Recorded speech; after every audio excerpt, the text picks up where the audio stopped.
ॐ पूर्णमदः पूर्णमिदं पूर्णात् पूर्णमुदच्यते पूर्णस्य पूर्णमादाय पूर्णमेवावशिष्यते।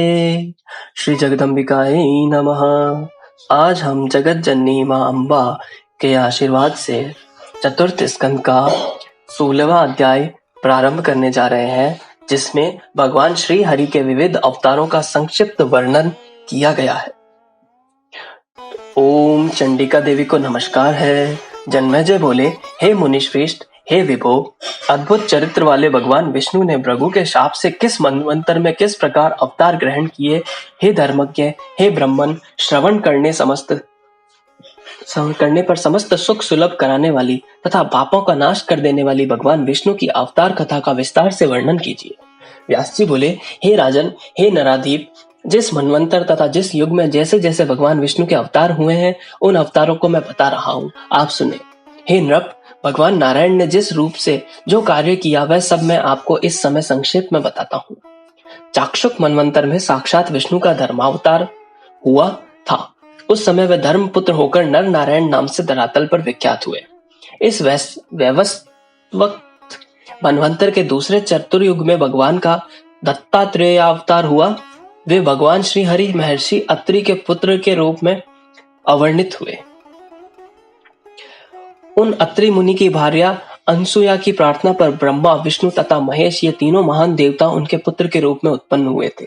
अत्रि की पत्नी साध्वी अनसुया सती स्त्रियों में श्रेष्ठ थी, जिनके सम्यक रूप से प्रार्थना करने पर वे तीनों देवता उनके पुत्र के रूप में अवतरित हुए।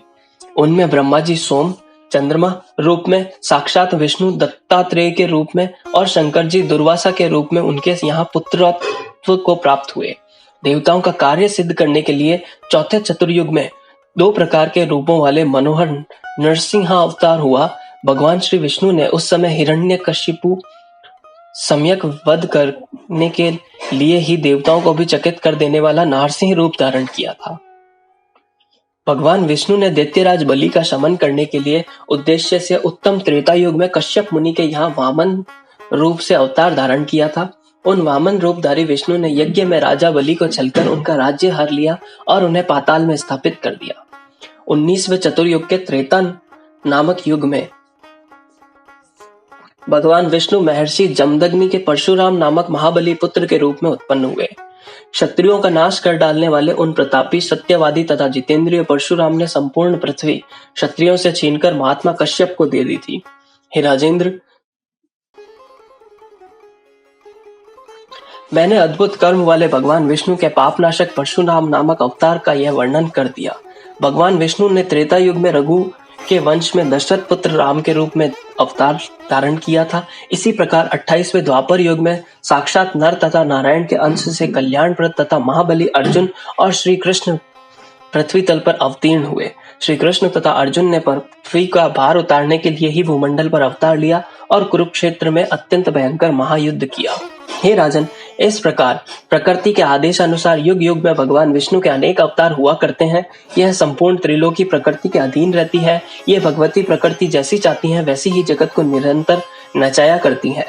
परम पुरुष की प्रसन्नता के लिए वे समस्त संसार की रचना करती हैं। प्राचीन काल में इस चराचर जगत का सृजन करके सबसे आदि रूप सर्वत्र गमन करने वाले दुर्गेय, महान, अविनाशी, स्वतंत्र, निराकार, निष्प्रय और परात्पर वे भगवान जिन माया रूपिणी भगवती के संयोग से उपाधि रूप में ब्रह्मा, विष्णु, महेश 3 प्रकार के प्रतीत होते हैं, वे ही परा प्रकृति है। उत्पत्ति और काल के वियोग से ही योग से ही वे कल्याणमयी प्रकृति उस परमात्मा से भिन्न भासती है। सबका मनोरथ पूर्ण करने वाली वह प्रकृति ही विश्व की रचना करती है, सम्यक रूप से पालन करती है और कल्प के अंत में संहार भी कर देती है। इस प्रकार वे विश्व मोहिनी भगवती प्रकृति ही 3 रूपों में विराजमान रहती हैं। उन्हीं से संयुक्त होकर ब्रह्मा ने जगत की सृष्टि की है। उन्हीं से संबद्ध होकर विष्णु पालन करते हैं और उन्हीं के साथ मिलकर कल्याणकारी रुद्र संहार करते हैं। पूर्व काल में उन भगवती परा प्रकृति ने ककुत्स्थ्य वंशी नृपश्रेष्ठ को उत्पन्न करके दानवों को पराजित करने के लिए उन्हें कहीं पर स्थापित कर दिया। इस प्रकार इस संसार में सभी प्राणी विधि के नियमों में बंधकर सदा सुख तथा दुख से युक्त रहते हैं। इस प्रकार 18,000 श्लोकों वाली श्रीमद् देवी भागवत महापुराण संहिता के अंतर्गत चतुर्थ स्कंद का हरि के नाना अवतारों का वर्णन नामक 16वां अध्याय। ओम तत्सत।